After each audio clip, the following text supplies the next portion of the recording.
તો ફાઇનલી મિત્રો હું અત્યારે પહોંચી ગયો છું પેટ્રોપાવલ. આવી આ ટ્રેન દેખાય છે અહીંયાથી, અને બરફ અત્યારે બહુ પડી રહ્યો છે. અત્યારે સ્નોફોલ થઈ રહ્યો છે, જોઈ શકો છો. અને આ બધા પેસેન્જર અહીંયાથી ઉતરેલા છે. મસ્ત વ્યૂ છે, બરફ બહુ પડેલો છે. અને મારા મિત્રને મેં ફોન કર્યો છે, એ લેવા માટે આવે છે. મારા ટોપી ઉપર સ્નોફોલ થઈ રહ્યો છે, જોઈ શકો છો.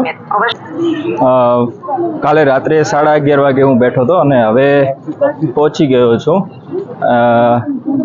મારા મિત્રને ફોન કર્યો છે, લેવા માટે આવશે. આવી રીતનું રેલવે સ્ટેશન દેખાય છે. બહુ સુંદર એકદમ નજારો છે અહીંયા. અહીંયા જુઓ, આ મસ્ત ટ્રેક્ટરથી બરફ હટાવી રહ્યા છે બધા. અહીંયાથી મારે રશિયાની બોર્ડર ક્રોસ કરવાની છે. બહાર નીકળવાનું છે મારે. કોઈક સારું લોકેશન ગોતીને ઊભું રહેવું પડશે, કેમ કે અહીંયાથી મારે પેલા ભાઈ લેવા માટે આવવાના છે. તો રાત્રે ટ્રેનમાં મેં વિડીયો નહોતો બનાવ્યો, થોડો બનાવ્યો, કારણ કે અહીંયાના લોકો છે ને, આપણા ઇન્ડિયનના લોકોને ગાળો બોલે છે, કોઈ ઇજ્જત વગરના ગણે છે, આપણી કોઈ વેલ્યુ નથી કરતા. એટલે કઝાકિસ્તાનના લોકોની જ્યારે પણ આપણે મળીએ એટલે કઝાકિસ્તાનના લોકો ઇન્ડિયાના લોકોને ગાળો બોલે છે. રશિયાના લોકો હોય તો સારો વ્યવહાર કરે છે. હિન્દુ મુસ્લિમ કરીને આપણા દેશના પોલિટિક્સે આપણને અત્યારે ખરેખર બહુ હેરાન કરી નાખ્યા છે. આજે મને ખબર પડી કે આ હિન્દુ મુસ્લિમ કરીને આ પોલિટિક્સે આપણને કેટલું નુકસાન પહોંચાડ્યું છે. તો અહીંયા પેટ્રોપાવલ રેલવે સ્ટેશનનો પૂરો નજારો આ રીતનો છે. કંઈક આવું બધું દેખાય છે અહીંયાથી. આવી રીતનું આ રેલવે સ્ટેશન છે. અહીંયા મને એવું લાગે છે કે અહીંયાના લોકો સારા છે પેટ્રોપાવલના, કારણ કે અહીંયા કને છે ને રશિયાની બોર્ડર લાગે છે, એટલે અહીંયા વધારે પડતા રશિયાના લોકો હોય છે. અસ્તાનાથી અહીંયા આવવાની, પેટ્રોપાવલ આવવાની મારી ટિકિટ પડી હતી મને 4000 ટેંગેની, એટલે કે સમજો ને કે 900-1000 રૂપિયાની આસપાસ. તો બહુ મોંઘું પણ નથી, કારણ કે 12 કલાકનો રસ્તો હતો. તો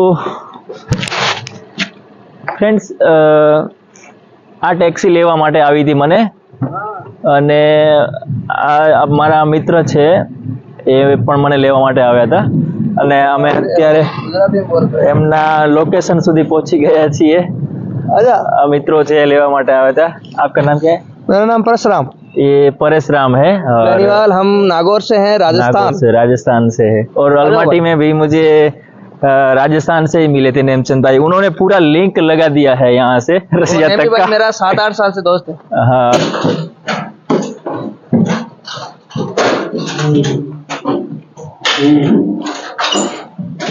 તો અહીંયા હું પહોંચી ગયો છું. આવી રીતનો કંઈક રૂમ છે. જોઈએ હવે અહીંયા કેટલા દિવસ ભગવાન મને ડેરા નાખવા દે છે અહીંયા રહેવા માટે. આગળ મારો પ્લાન તો છે જવાનો, જલ્દી ને જલ્દી બોર્ડર ક્રોસ કરવાનો, કારણ કે કદાચ મોસ્કો જવાનો મને ટાઈમ મળે તો થોડી વાર રેસ્ટ કરું છું અને પછી વળી આગળનો પ્લાન બનાવવાની કોશિશ કરું છું. અસ્તાના, અલમાટી અને પેટ્રોપાવલ, આ 3 સિટીમાં હું ફર્યો. આજે ત્રીજી સિટી છે આ. 2માં ફરીને આવ્યો અને અહીંયા પેટ્રોપાવલમાં આવ્યો તો અહીંયાનું આખું વેધર બધું રશિયા જેવું લાગે છે, કારણ કે અહીંયા લગભગ કઝાકિસ્તાન હોવા છતાં રશિયન વધારે રહે છે. અને અહીંયાનું લોકો પણ સારા છે, બધા સરખી રીતે જવાબ આપે છે. તો અત્યારે હું મારા મિત્ર જોડે છું અને અહીંયાથી નીકળ્યો છું રસ્તામાં. બાકી કઝાકિસ્તાનના અલમાટી અને અસ્તાનાના લોકોનો અનુભવ કર્યો મેં, તો બહુ ખરાબ બિહેવિયર છે ઇન્ડિયન સાથે એમનું. આજે પેટ્રોમાં પહેલો દિવસ છે મારો, તો જોઈએ હવે અહીંયાના લોકો કેવા છે. બાકી ભાઈનું કહેવું તો એવું છે કે અહીંયાના લોકો સારા છે, કારણ કે રશિયાને બોર્ડરની ગામ છે, આ સિટી છે. सब्जी कभी कभी खाते हैं जो राजस्थान की प्रसिद्ध है, जैसे सांगरी वांगरी, तो वो लोग हम लोग कभी कभी बना लेते हैं जब हमारा मन होता है तो. और यहाँ की सब्जियाँ भी मिलती है, इंडिया वाली सेम सब्जियाँ यहाँ मिलती है. બાકી 4 વર્ષની આસપાસથી ભાઈ અહીંયા રહે છે, સ્ટુડન્ટ કરે છે, ડૉક્ટરની સ્ટડી કરે છે, MBBS. બહુ સારું લાગ્યું આપણા ગુજરાતી કે ઇન્ડિયન મળે તો જ્યાં જઈએ ત્યાં બહુ સારું લાગે છે એટલે और अभी हम छोटी सी दुकान बताएंगे, उसके अंदर सब कुछ मिलता है, उसमें सब्जियां मिलेगी, उसमें सब कुछ मिलेगा। अभी भाई को बताएंगे हम।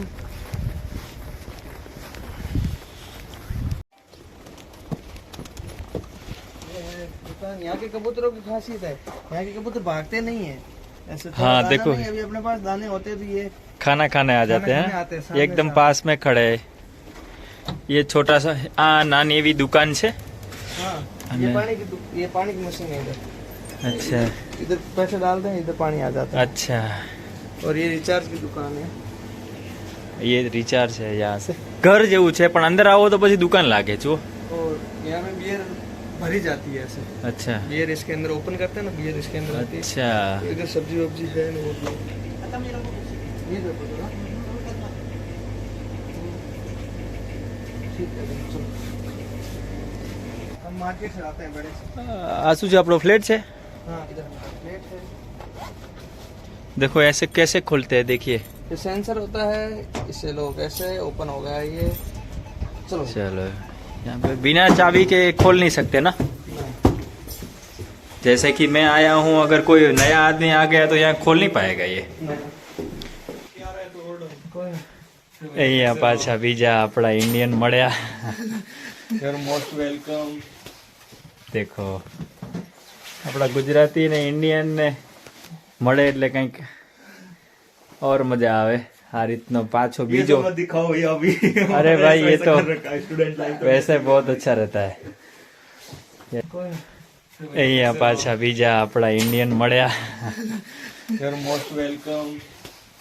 દેખો આપણા ગુજરાતી ને ઇન્ડિયન ને મળે એટલે કંઈક और मजा आवे आ રીતનો પાછો બીજો दिखाओ ये अभी। अरे भाई ये तो स्टूडेंट लाइफ वैसे बहुत अच्छा रहता है ऐसा कुछ रूम है फिर से मैं एक और रूम पे आया हूँ આ જોઈ શકો છો વ્યૂ અહીંયાનો પેટ્રોપાવલનો અમારા ફ્રેન્ડના રૂમમાં છું અહીંયાથી કેટલું સુંદર વ્યૂ આવે છે કદાચ જિંદગીમાં તમે વિચાર્યું હશે અને વિડીયા જોયા હશે આ બરફના અને આવી રીતના સ્નોફોલના પણ અહીંયાનો વ્યૂ એકદમ જોરદાર આવે છે અહીંયા સામેથી એક બસ સ્ટેન્ડ છે ત્યાં બસ આવશે અને અહીંયાના બસ સ્ટેન્ડની એક ખાસિયત એ છે કે દરેક બસ સ્ટેન્ડની અંદર હીટર લગાવેલું હોય છે अब मैं करता हूँ रेस्ट फिर बाद में आगे कुछ कंटिन्यू रखेंगे